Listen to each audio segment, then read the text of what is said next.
संस्कृतम पठ चैनल आपके लिए लेकर आ रहा है विसर्ग का लोप होना। लोप होना अर्थात विसर्ग का हट जाना। तो चलते हैं सीधे आज की वीडियो के साथ। विसर्ग का लोप होना। लोप अर्थात विसर्ग का हट जाना। 3 नियम हैं इस संधि के। पहला नियम, सह और एषः, इन 2 शब्दों के बाद आ के अतिरिक्त कोई भी स्वर या व्यंजन हो तो विसर्ग का लोप हो जाता है।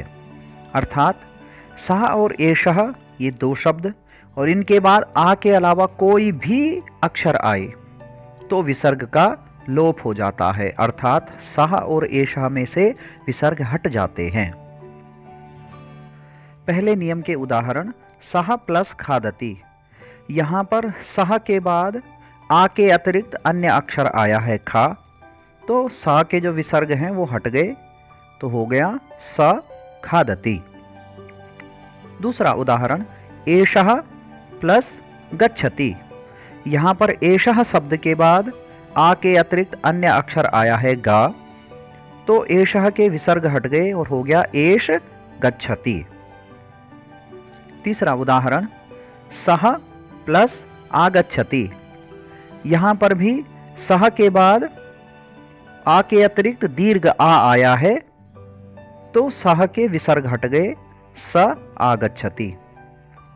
चौथा उदाहरण, एषः लिखति। तो एषः लिखति हो जाएगा एष लिखति, क्योंकि बाद में विसर्ग के बाद कोई आ नहीं आया है, मतलब छोटा आ ह्रस्व आ नहीं आया है। पांचवा उदाहरण, सह प्लस तत्र मिलकर के हो जाएगा स तत्र। और अंतिम उदाहरण, एषः प्लस इच्छति, एष इच्छति, क्योंकि विसर्ग के बाद आ के अतिरिक्त अन्य अक्षर आया है।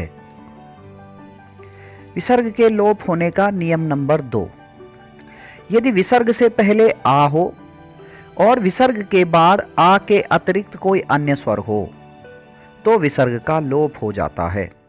अब यहाँ पर थोड़ी सी सावधानी क्या रखनी है कि विसर्ग से पहले भी छोटा आ होगा और विसर्ग के बाद छोटे आ के अलावा अन्य स्वर होंगे। इसका मतलब ई, ऊ, री, री, ए, आई, ओ, औ, इनमें से कोई भी स्वर हो सकता है, तो विसर्ग क्या है, हट जाएंगे। दूसरे नियम के उदाहरण, पहला, अतः प्लस एव। विसर्ग से पहले अतः ता में आ है और विसर्ग के बाद ए स्वर आया है, तो विसर्ग हट गए और हो गया अत एव। दूसरा उदाहरण, बालः प्लस इच्छति। विसर्ग से पहले ला में आ है और बाद में आ के अतिरिक्त अन्य स्वर ई आया है, तो विसर्ग हट गए और शब्द हो गया बाल इच्छति। तीसरा उदाहरण, सूर्यः प्लस उदेति। यहाँ पर भी विसर्ग से पहले सूर्य में जो या है उसके साथ आ है और उसके बाद में आ के अतिरिक्त अन्य स्वर ऊ आया है, उदेति का ऊ, तो विसर्ग हट गए और शब्द हो गया सूर्य उदेति।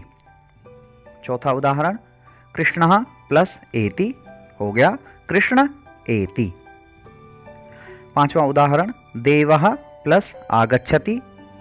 बाद में आ न होने के कारण और विसर्ग से पहले आ है, तो देव आगच्छति, विसर्ग का लोप हो गया। अंतिम उदाहरण, अर्जुनः प्लस उवाच। विसर्ग से पहले अर्जुन के नाम में आ है और विसर्ग के बाद ऊ आया है, मतलब आ के अतिरिक्त अन्य स्वर आया है, तो शब्द हो गया अर्जुन उवाच। विसर्ग के लोप होने का तीसरा नियम, यदि विसर्ग से पहले बड़ा आ हो, दीर्घ आ हो और विसर्ग के बाद वर्ग का तीसरा, चौथा, पांचवा अक्षर या कोई स्वर और या, रा, ला, वा, हा, इनमें से कोई भी अक्षर हो तो विसर्ग का लोप हो जाता है। अब यहाँ पर ध्यान क्या रखना है कि विसर्ग से पहले क्या होना चाहिए, बड़ा आ, और उसके बाद वर्ग का तीसरा, चौथा, पांचवा। तीसरा, चौथा, पांचवा क्या होते हैं, जैसे क वर्ग का गा, घा, गा, च वर्ग का जा, झा, या, ट वर्ग का डा, ढा, णा, त वर्ग का दा, ध, ना, प वर्ग का बा, भा, मा। या फिर कोई स्वर और या, रा, ला, वा, हा हो तो विसर्ग का लोप हो जाता है। तीसरे नियम के उदाहरण, बालाह प्लस अत्र। यहाँ विसर्ग से पहले बड़ा आ आया है ला में, बाला, और उसके बाद स्वर आया है आ, तो बालाह के विसर्ग हट गए, बाला अत्र। दूसरा उदाहरण, छात्राह प्लस नमंती।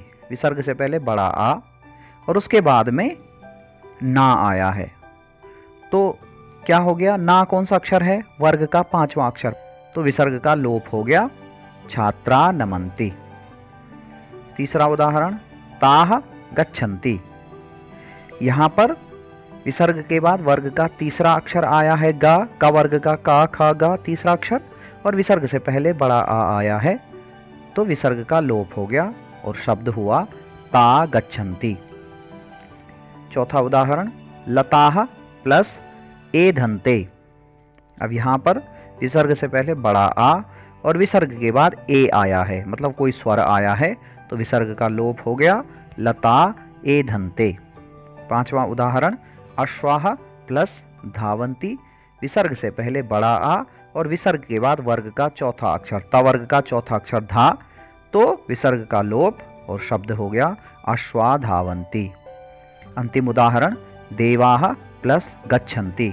विसर्ग से पहले वा में बड़ा आ और विसर्ग के बाद वर्ग का तीसरा अक्षर गा, का वर्ग का तीसरा अक्षर, तो विसर्ग का लोप हो गया और शब्द हो गया देवा गच्छन्ति।